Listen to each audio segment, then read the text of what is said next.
Assalamualaikum warahmatullahi wabarakatuh. Perkenalkan, nama saya Yunia Azhari. Di sini saya sebagai ketua dari kelompok uji T. Jadi mohon disimak baik-baik ya materinya. Halo, perkenalkan nama saya Mutiara Amalia Miliana. Saya anggota dari uji T. Assalamualaikum warahmatullahi wabarakatuh. Perkenalkan, nama saya Davai Safa Mulfiamar. Di sini saya sebagai programmer dari kelompok uji T. Nah, di dalam uji T terdapat 3 bagian, yaitu yang pertama ada pendahuluan yang termuat dari jenis-jenis uji T dan langkah-langkah analisis pengujian. Yang kedua ada contoh kasus uji T sampel bebas, yaitu termuat langkah-langkah software recommender dan analisis pengujian. Dan yang ketiga ada contoh kasus uji T sampel berpasangan yang termuat analisis pengujian. Yang pertama, pendahuluan. Salah satu metode pengujian parametrik adalah uji T yang digunakan untuk membandingkan mean atau nilai rata-rata sampel yang diamati dengan nilai rata-rata diharapkan secara normal dari distribusi nilai rata-rata. Singkatnya, uji T membandingkan nilai rata-rata satu sama lain untuk menentukan adanya signifikansi statistik. Uji T merupakan metode statistik parametrik yang paling dasar dan merupakan prosedur yang paling banyak digunakan dalam penelitian. Ujian ini pertama kali dikembangkan oleh William Shelley Gosset pada tahun 1908. Beliau adalah seorang ahli kimia yang bekerja pada perusahaan minuman bir di Irlandia, yakni Guinness Stout Malt Liquor. Ia bekerja untuk mengontrol kualitas produksi perusahaan, tetapi ia dilarang untuk menggunakan sampel dalam jumlah yang besar. Kemudian ia merancang suatu distribusi untuk menjelaskan apa yang terjadi terhadap distribusi nilai rata-rata ketika ukuran sampel semakin diperkecil. Gosset juga mengembangkan suatu rumus yang memungkinkan peneliti untuk membandingkan satu mean dengan mean lainnya. Namun, Guinness Stout Malt Liquor melarang penerbitan oleh karyawannya. Untuk menghindari larangan tersebut, ia menerbitkan karyanya secara rahasia dengan nama Student. Oleh karena itu, distribusi T sering disebut distribusi Student atau Student T. Fungsi T terbagi menjadi 3 jenis, yaitu uji T sampel tunggal, uji T sampel bebas, dan uji T sampel berpasangan. Ketika uji tersebut merupakan prosedur pengujian yang memiliki fungsi, ciri, dan asumsi sebagai berikut. Yang pertama itu fungsi, yaitu ada memperkirakan interval rata-rata, menguji hipotesis tentang rata-rata suatu sampel, menunjukkan batas penerimaan suatu hipotesis, dan menguji suatu pernyataan apakah layak untuk dipercaya. Kemudian yang kedua ada ciri uji T, yaitu kasus yang diuji bersifat acak. Penentuan nilai tabel dilihat dari besarnya tingkat signifikan atau alfa dan besarnya derajat bebas atau dB. Yang ketiga ada asumsi uji T, yaitu ada data bertipe kuantitatif atau numerik, baik interval atau rasio, data berdistribusi normal, dan data sampel berjumlah kurang dari 30 atau N kurang dari 30. Jenis-jenis uji T, yaitu yang pertama ada uji T sampel tunggal, yang kedua uji T sampel bebas, dan yang ketiga uji T sampel berpasangan. Oke, di sini yang pertama ada uji T sampel tunggal. Uji T sampel tunggal hanya melibatkan satu sampel. Digunakan untuk menguji perbedaan rata-rata hitung sampel dengan suatu nilai tertentu yang disengaja diberikan sebagai pembanding. Nilai tertentu adalah sebuah parameter yang diberikan untuk mengukur populasi. Uji T sampel tunggal bertujuan untuk mengetahui perbedaan yang signifikan antara rata-rata hitung sampel dan nilai parameter yang telah ditetapkan. Selanjutnya yaitu uji tes sampel bebas. Nah, uji tes sampel bebas membandingkan rata-rata dari dua grup yang tidak berhubungan satu dengan yang lain. Nah, tujuannya apa? Tujuannya itu apakah kedua grup tersebut mempunyai rata-rata sama atau tidak. Nah, sampel itu dinyatakan tidak berkorelasi atau independen antara dua kelompok. Jadi, bila sampel-sampel yang menjadi objek penelitian itu dapat dipisahkan secara tegas. Artinya, anggota sampel kelompok A itu tidak ada yang menjadi anggota dari sampel kelompok B. Yang ketiga, ada uji tes sampel berpasangan. Nah, jadi metode ini dilakukan untuk menguji dua sampel yang berpasangan. Apakah keduanya mempunyai rata-rata yang secara nyata berbeda atau tidak. Nah, sampel berpasangan atau paired sample adalah sebuah sampel dengan objek yang sama, namun mengalami dua perlakuan atau pengukuran yang berbeda. Seperti contoh, seorang salesman yang bekerja tanpa sebelumnya mendapat training dengan sesudah ia mendapat training. Nah, bagaimana efektivitas training tersebut terhadap kemampuan menjualnya? Apakah ada peningkatan atau tidak? Nah, di sini sampelnya itu tetap salesman yang sama, tetapi mendapat dua perlakuan yang berbeda, yaitu kondisi sebelum dan kondisi sesudah training. Selanjutnya yaitu ada langkah-langkah analisis pengujian. Nah, untuk uji T ini perlu kalian ketahui juga ya, kalau misalnya sampel datanya itu adalah kurang dari 30. Oke, nah yang pertama itu kita membuat hipotesisnya terlebih dahulu.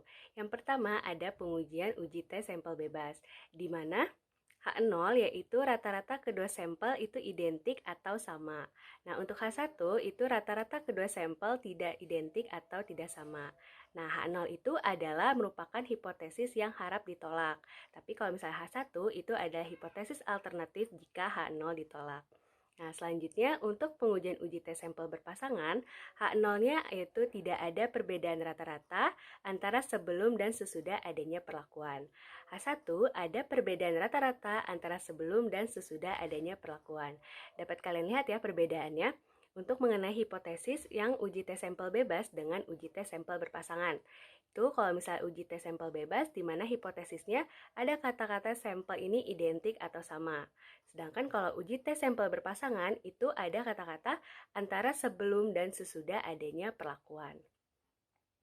Kemudian yang kedua, kita tentukan nih kriteria atau syarat pengambilan keputusan, di mana apabila p-value itu lebih dari 0,05, maka H0-nya itu diterima.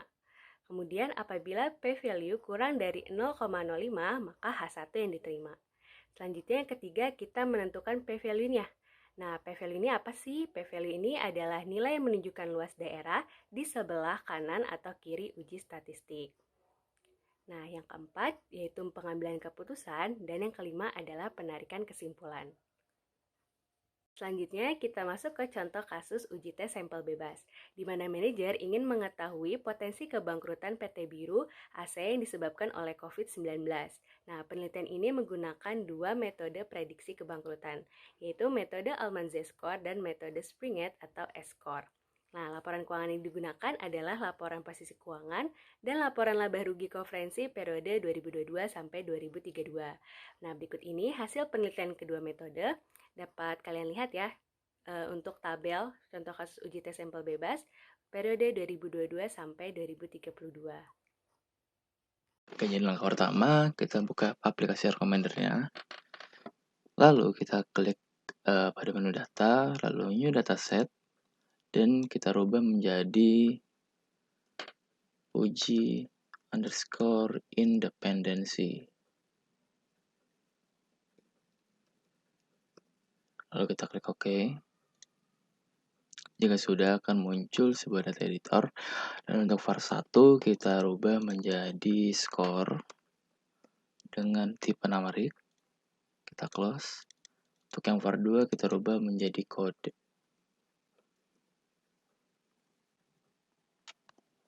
dengan tipe numerik. Lalu kita isikan data dari contoh kasus ke dalam data editor.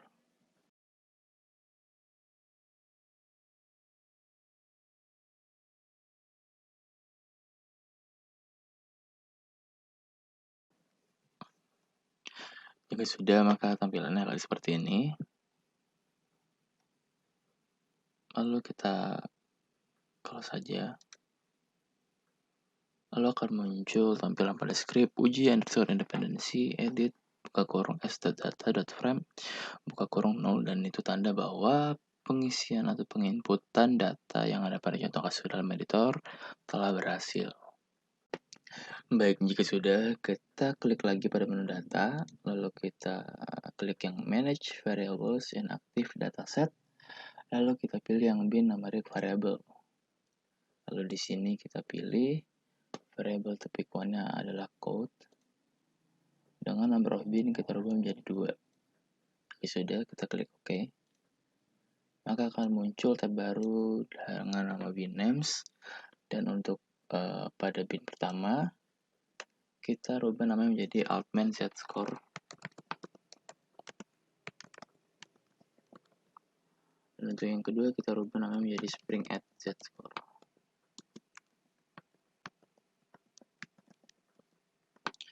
Sudah, kita klik OK. Dan maka akan muncul tulisan atau pemberitahuan bahwa inputan telah berhasil. Lalu selanjutnya kita pilih pada menu statistik, MEANS, lalu kita pilih yang Independent Sample T-Test. Di sini kita pilih untuk respon variabelnya yaitu score, dan assume equal variances kita pilih yang yes. Lalu kita klik OK.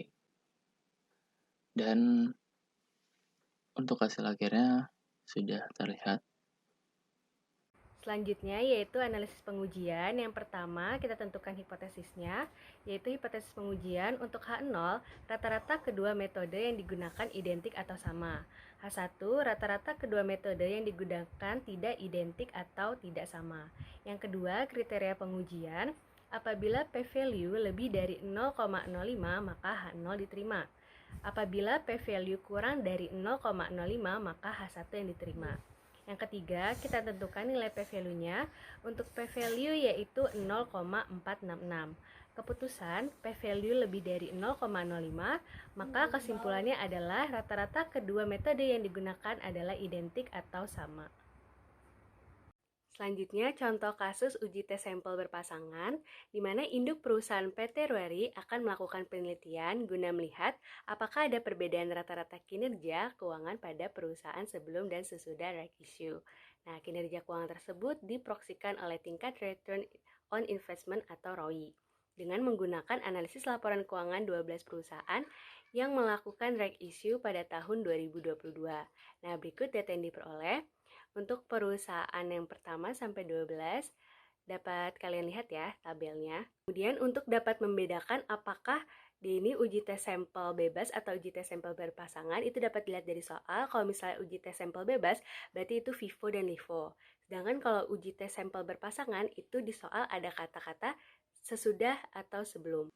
Jadi untuk langkah pertama, kita klik data, lalu kita pilih new dataset, dan kita ganti namanya menjadi uji underscore paired.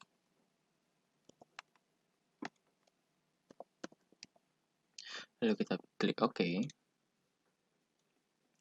Lalu untuk var 1 var 2 ini kita rubah. Untuk var 1 kita rubah menjadi sebelum, dan untuk var 2 kita rubah menjadi sesudah dengan tipe numerik.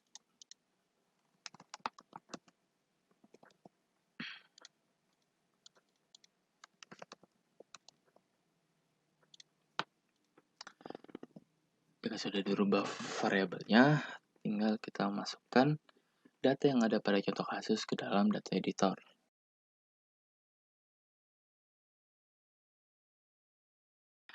Jika sudah, maka tampilannya akan menjadi seperti ini. Jika sudah diisi, jika sudah benar datanya, lalu kita klik close. Dan akan muncul uji underscore paired edit .s.data.frame buka kurung 0, adalah tanda bahwa penginputan data telah berhasil. Lalu untuk langkah selanjutnya, kita pilih pada menu statistik, lalu kita klik pada menu MEANS, lalu kita pilih yang paired t-test. Dan untuk first variable kita pilih untuk variabel 1 atau sebelum, dan untuk second variable kita pilih pada variabel kedua atau sesudah. Lalu kita klik OK. Dan akan muncul hasil dari perhitungan pada data yang telah kita inputkan. Selanjutnya, analisis pengujian. Yang pertama, hipotesis. Untuk H0, tidak ada perbedaan rata-rata kinerja keuangan pada perusahaan sebelum dan sesudah rek issue. H1, ada perbedaan rata-rata kinerja keuangan pada perusahaan sebelum dan sesudah rek issue. Yang kedua, kita tentukan kriteria pengujiannya. Apabila P-value lebih dari 0,05, maka H0 diterima. Apabila P-value kurang dari 0,05, maka H1 diterima. Yang ketiga, kita tentukan nilai P-value sebesar 0,1875. Keputusannya, P-value lebih dari 0,05 maka diterimanya H0.